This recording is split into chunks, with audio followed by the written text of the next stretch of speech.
I've Never Had a Dad Before by Lionkingview. Inspired by fan art I've Never Had a Dad Before by Red the Lioness on DeviantArt. You wanted to talk to me, Kovu? Simba, the king of the Pride Lands, approached his soon-to-be son-in-law. Yes. I'm not sure how to find the right words, the younger lion said with a shivering nervousness in his voice. Kovu avoided making eye contact with Simba. Is it about the wedding ceremony? Because if that's it, then I gotta tell ya, don't sweat it. I only threw up twice out of nervousness. Simba chuckled, trying to ease the tension that emanated from Kovu like a shadow cast from a boulder against the sun. The younger lion didn't react. It's not the ceremony, Kovu started. You know how I was hailed as Scar's heir? As I grew up, this was always gnawing on me. I never met Scar, never even heard his voice or got to know any part of him. All I know of him, I know from other people telling me. Kovu looked at the clear blue sky. The baobab tree under which the two lions were taking shade rustled in a slight breeze. Even my own mother I could barely connect to, but I could feel her, hear her, and see her.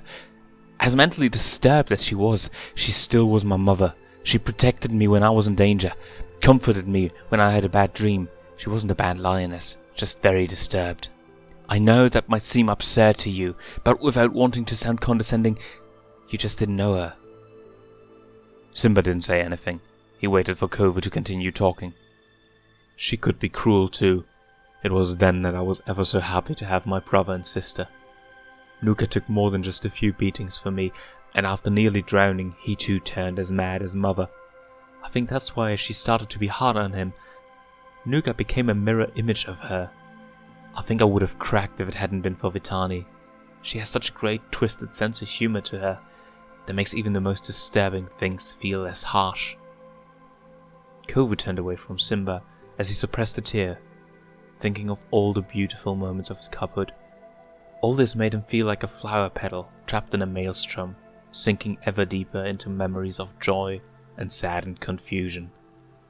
I always asked myself what my life would have been like if my mother had had a partner by her side, someone to keep her balanced, to stop her from going into furious fits of rage, someone who could have reassured both my siblings of their self-worth.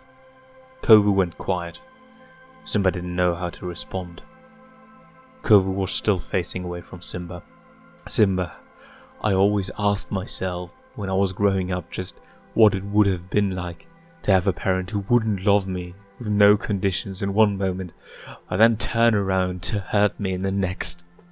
A sniffle could be heard from Kovu.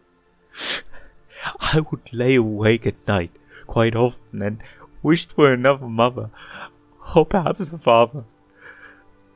A tear fell to Kovu's left.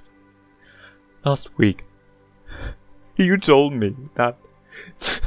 Kovu sniffled once again, trying to contain his tears. You told me you were proud to call me a member of your pride, and also your future son-in-law. Kovu turned around to face Simba, tears rolling down both his cheeks. Kovu smiled a smile of gratitude. You also said I was like an actual son to you. I don't know how I can ever repay you. Kovu's voice cracked as he broke down in tears of happiness. Kovu closed his eyes, trying to recompose himself, hot tears making their way down his face like an unstoppable river. Suddenly, he felt something touch his forehead. Kovu, you are an amazing lion. Having you in my pride is worth more than any repayment I could ever ask for. I couldn't be prouder to call you my son, Simba said as his forehead touched Kovu's, and a single tear of pride rolled down the king's cheek. Kovu took a deep breath. I never had a dad before, he declared with an almost childlike sense of joy. The end.